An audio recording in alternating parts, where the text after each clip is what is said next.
നമുക്കിന്ന് വറുത്തരച്ച ഒരു കടലക്കറിയുടെ റെസിപ്പി നോക്കാം. അതിനായിട്ട് 250 ഗ്രാം കടല തലേദിവസം വെള്ളത്തിൽ ഇട്ട് വെച്ചതാണ്. നമുക്കിതൊരു കുക്കറിലേക്ക് ഇട്ട് കൊടുത്ത് 5 വിസിൽ വരുന്നവരെ അടിച്ചെടുക്കാം. അതിലേക്കായിട്ട് ഒരു ചെറിയ കഷ്ണം ഇഞ്ചി അരിഞ്ഞെടുത്തത്, 4 അല്ലി വെളുത്തുള്ളി അരിഞ്ഞെടുത്തത്, 3 പച്ചമുളക് അരിഞ്ഞെടുത്ത്, കറിവേപ്പില, കുറച്ച് ചെറിയ ഉള്ളി അരിഞ്ഞെടുത്തത്, തേങ്ങ അരിഞ്ഞെടുത്തത്, കൂടാതെ 2 ചെറിയ സവാള ചെറുതായിട്ട് അരിഞ്ഞെടുത്തിട്ടുണ്ട്. ഇനി ഇതിലേക്കായി ഒരു തേങ്ങ വറുത്തെടുത്തത് മിക്സിയുടെ ചെറിയ ജാറിൽ അടിച്ചെടുത്താണ്. ഒരിക്കലും വെള്ളം ചേർത്ത് അടിച്ചെടുക്കരുത്. അടിച്ചെടുത്ത് കഴിയുമ്പോൾ ഇത് ഇങ്ങനെ ഉണ്ടായിരിക്കണം.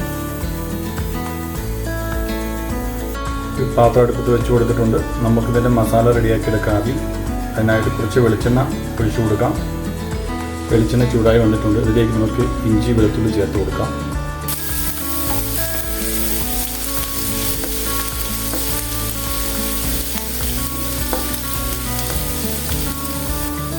ഇഞ്ചി വെളുത്തുള്ളി മൂത്ത് വന്നിട്ടുണ്ട്. ഇതിലേക്ക് പച്ചമുളക്, കറിവേപ്പില ചേർത്ത് കൊടുക്കാം. അടുത്ത് നമുക്ക് സവാള ഇതിലേക്ക് ചേർത്ത് കൊടുക്കാം. 1/4 ടീസ്പൂൺ ഉപ്പും ചേർത്ത് കൊടുത്ത് നന്നായിട്ട് മിക്സ് ചെയ്തെടുക്കാം. ഉള്ളി നന്നായിട്ട് വഴറ്റിയെടുത്തിട്ടുണ്ട്. ഇതിലേക്ക് നമുക്കിനി പൊടികൾ ചേർത്ത് കൊടുക്കാം. അതിനായിട്ട് 1/4 ടീസ്പൂൺ മഞ്ഞൾപ്പൊടി, 3 ടീസ്പൂൺ മല്ലിപ്പൊടി, 2 ടീസ്പൂൺ മുളക് പൊടി ചേർത്ത് കൊടുത്തിട്ടുണ്ട്. നന്നായിട്ട് മിക്സ് ചെയ്തെടുക്കാം.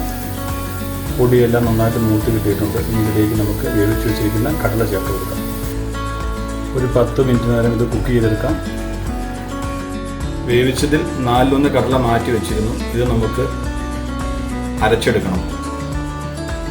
ഇതുപോലെ നന്നായിട്ട് അരച്ചെടുത്തിട്ടുണ്ട്. ഇത് നമുക്കിനി കറിയിലേക്ക് ചേർത്ത് കൊടുക്കാം.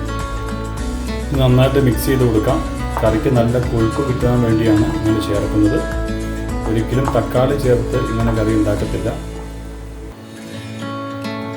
കറി നന്നായിട്ട് കുറുകി വന്നിട്ടുണ്ട്. ഇതിലേക്ക് നമുക്ക് തേങ്ങ വറുത്തരച്ചത് ചേർത്ത് കൊടുക്കാം. തേങ്ങ വറുത്തരച്ച് വെച്ചത് പകുതി മാത്രം ചേർത്ത് കൊടുത്താൽ മതിയാവും.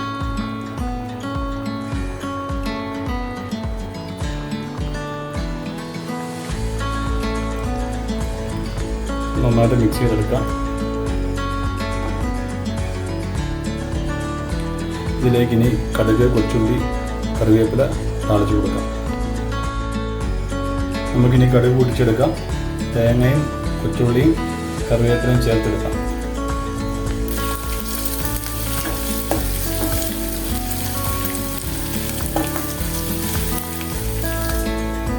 നമുക്കിത് കറിയിലേക്ക് ചേർത്ത് കൊടുക്കാം.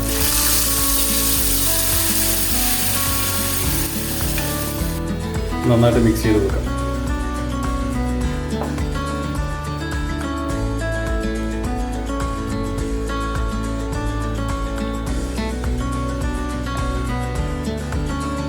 നമ്മുടെ കറി റെഡിയായിട്ടുണ്ട്. നല്ല തിക്ക് ഗ്രേവിയാണ് കറി.